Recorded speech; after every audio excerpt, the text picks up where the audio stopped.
இந்தி திரையுலகில் பெரும் எதிர்பார்ப்பை ஏற்படுத்தியுள்ள ஜனவரி நாயகன் திரைப்படம் சமீபத்தில் சென்சார் போர்டு உடனான பிரச்சினைகளால் செய்திகளில் இடம் பிடித்தது. இந்த பிரச்சினைகள் திரைப்பட தணிக்கை செயல்முறைகளில் வெளிப்படைத்தன்மை மற்றும் காலக்கெடு நிர்ணயம் செய்யப்பட வேண்டும் என்ற நடிகர் கமல்ஹாசனின் வலியுறுத்தலுக்கு வழிவகுத்தன. விஜய் நடித்த ஜனவரி நாயகன் திரைப்படம் பொங்கல் பண்டிகையை முன்னிட்டு ஜனவரி 9, 2026 அன்று வெளியாக திட்டமிடப்பட்டிருந்தது.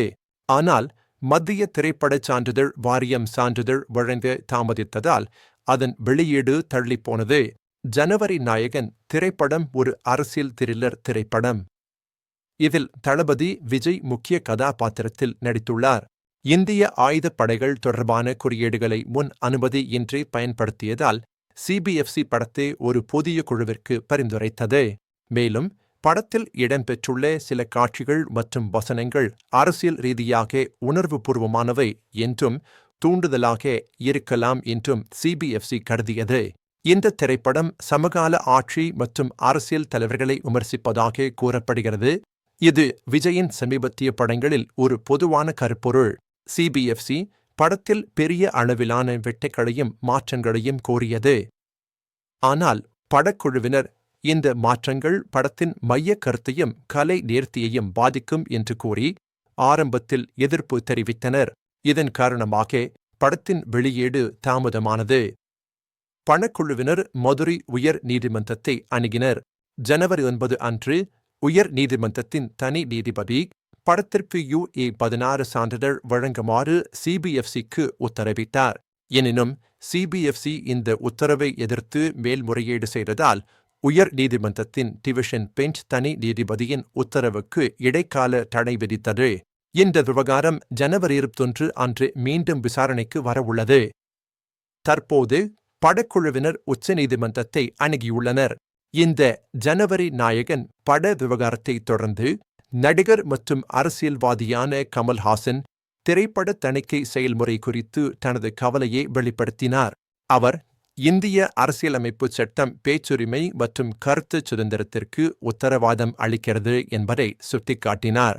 திரைப்பட தணிக்கை செயல்முறைகளில் வெளிப்படைத்தன்மை, வரையறுக்கப்பட்ட காலக்கெடு, வெளிப்படையான மதிப்பீடு மற்றும் ஒவ்வொரு பரிந்துரைக்கப்பட்ட வெட்டு அல்லது திருத்தத்திற்கும் எழுத்துப்பூர்வ நியாயமான விளக்கம் தேவை என்று கமல்ஹாசன் வலியுறுத்தினார்.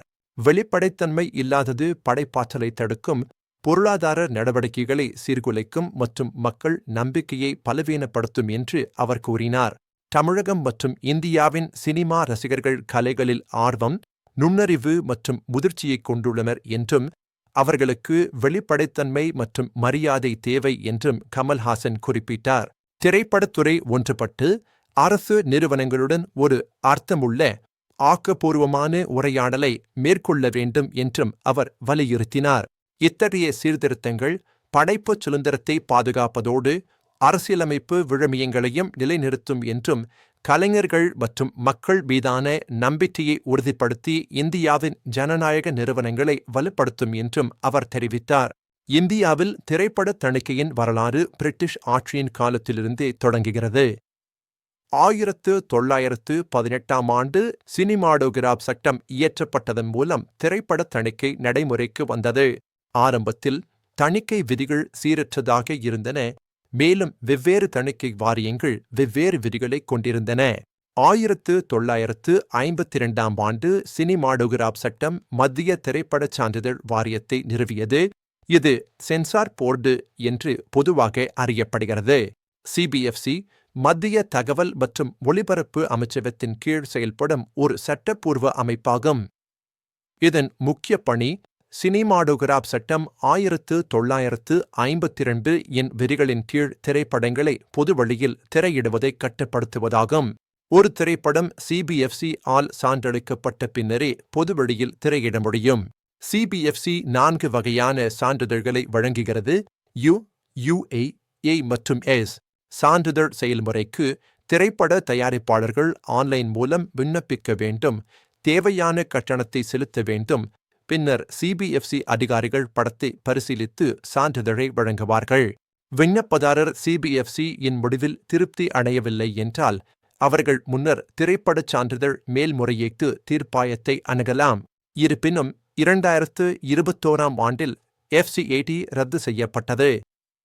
இப்போது CBFC இன் முடிவுக்கு எதிராக மேல்முறையீடு செய்ய விரும்பும் திரைப்பட தயாரிப்பாளர்கள் உயர் நீதிமன்றத்தை நேரடியாக அணுக வேண்டும்.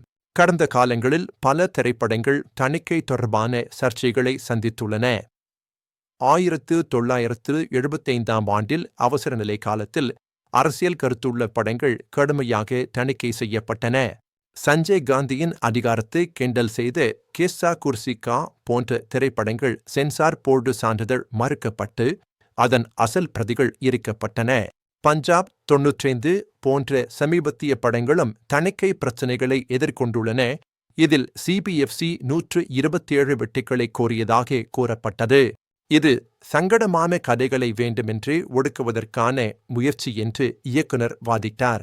ஜனவரி நாயகன் மற்றும் பரசக்தி போன்ற திரைப்படங்கள் சமீபத்தில் எதிர்கொண்ட சவால்கள் இந்திய திரைப்பட தணிக்கை அமைப்பில் நீண்ட காலமாக இருக்கும் பிரச்சினைகளை மீண்டும் வெளிச்சத்திற்கு கொண்டு வந்துள்ளன.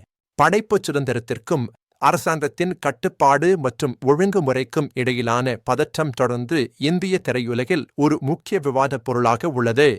இந்த சர்ச்சைகள் இந்தியாவில் கலை மற்றும் கலைஞர்களின் சுதந்திரம் எந்த அளவிற்கு மதிக்கப்படுகிறது என்பதை கேள்விக்குள்ளாக்குகின்றன.